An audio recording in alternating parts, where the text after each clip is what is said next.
Assalamualaikum warahmatullahi wabarakatuh. Gimana kabarnya kawan semua? Sudah lama tak berjumpa. Di sini saya mau share dan berbagi tips 5 tips agar kalian lulus ujian kompetensi keperawatan Indonesia.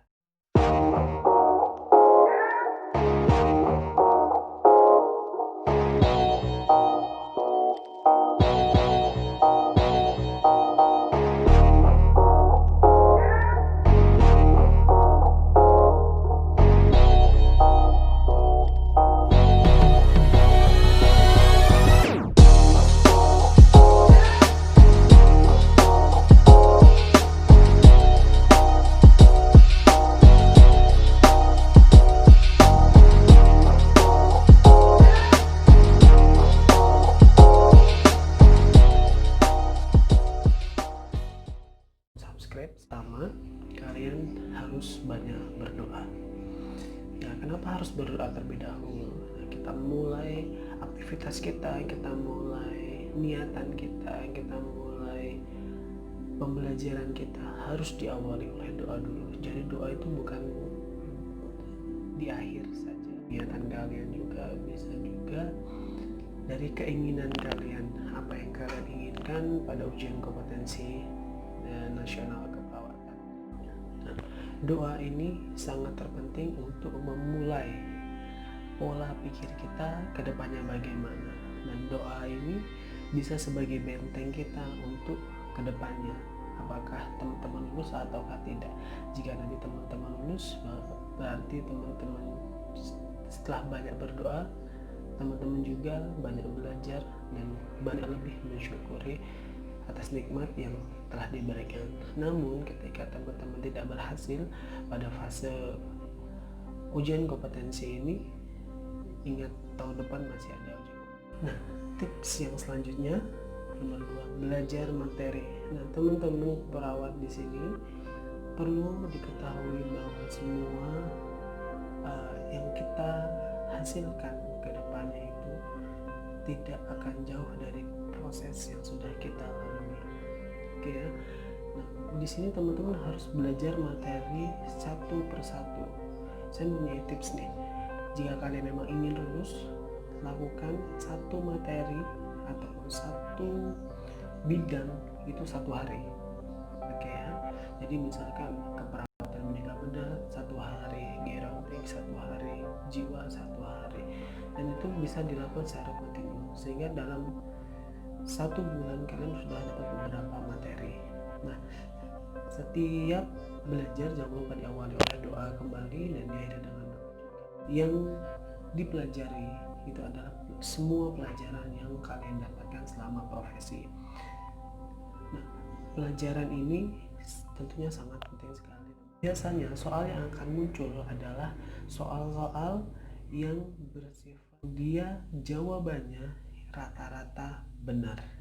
Jadi jawaban A, B, C, D, E benar.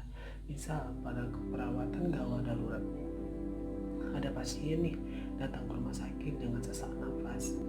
Nah, diagnosa keperawatannya apa? Ada pembersihan jalan nafas, pola nafas tidak efektif, terus ansietas, terus dan lain sebagainya. Jadi itu beberapa kemungkinan. Nah, teman-teman pilih yang mana jawaban itu paling tepat. Nah, belajar materi satu persatu, satu hari satu materi, satu hari satu materi ini akan lebih efektif daripada teman-teman belajar semua materi dalam satu hari. Nah, biasanya kalau semua materi dalam satu hari, hari berikutnya biasanya akan lebih malas untuk belajar, kecuali teman-teman punya extra time ataupun punya waktu luang lebih. Itu akan lebih bermanfaat sekali jika teman-teman menggunakan sistem kerja. Yang ketiga, teman-teman wajib mengikuti tryout atau latihan-latihan soal dimanapun tryout itu berada. Bisa di kampus, bisa juga dari organisasi, bisa juga dari manapun itu. Nah, tryout ini fungsinya apa? Nah, tryout ini teman-teman bisa melihat tingkat keberhasilan teman-teman pada saat ujian nanti, sehingga nanti tidak shock. Nah, dari dari nilai tryout ini teman-teman bisa bandingkan kerja kerasnya selama ini apakah sudah maksimal atau belum. Nah, yang perlu diingat, tryout biasanya soalnya lebih sulit daripada soal UKMI atau ujian kompetensi bahasa Indonesia. Tapi nilai tryout kadang lebih mudah daripada dari nilai tryout ini teman-teman bisa bandingkan kerja kerasnya selama ini apakah sudah maksimal atau belum.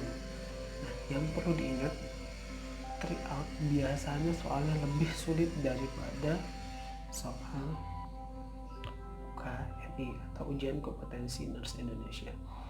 Tapi nilai tryout kadang lebih mudah daripada soal UKMI.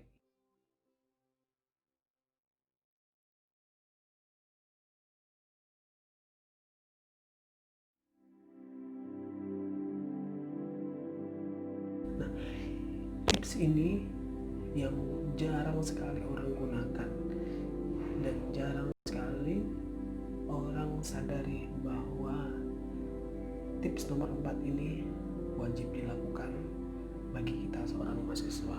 Kita belajar tiap hari. Refleksi yang paling bagus itu adalah teman-teman melihat alam hijau. Alam hijau bisa di pegunungan, bisa di sawah, bisa dimanapun itu.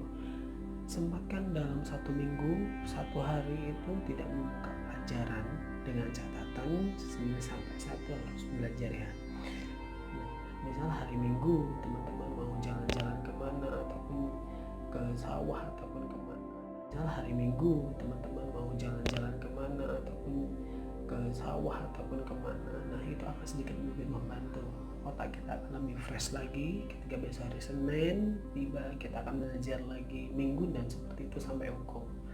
Nah, pada saat hukum, tips yang nomor 5, ikhlas.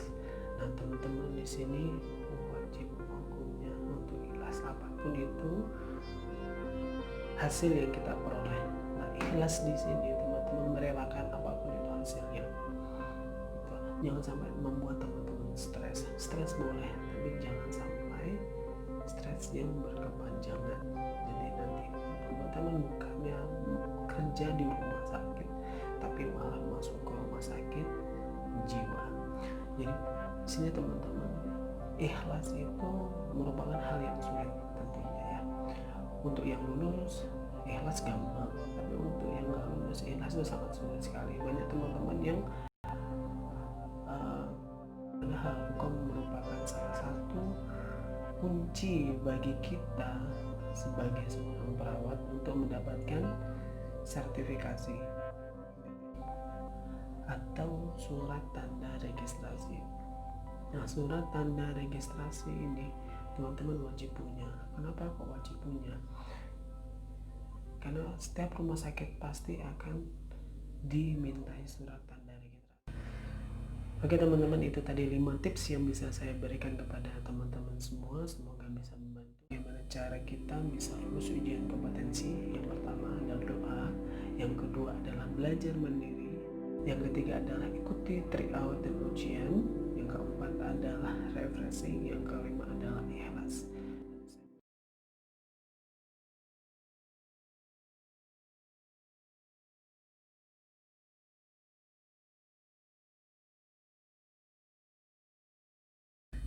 Cukup sekian video tentang 5 tips bagaimana cara kita mengikuti hukum. Semoga membantu.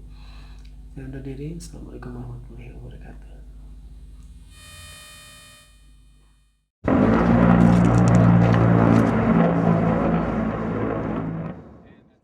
Subscribe, silahkan untuk subscribe.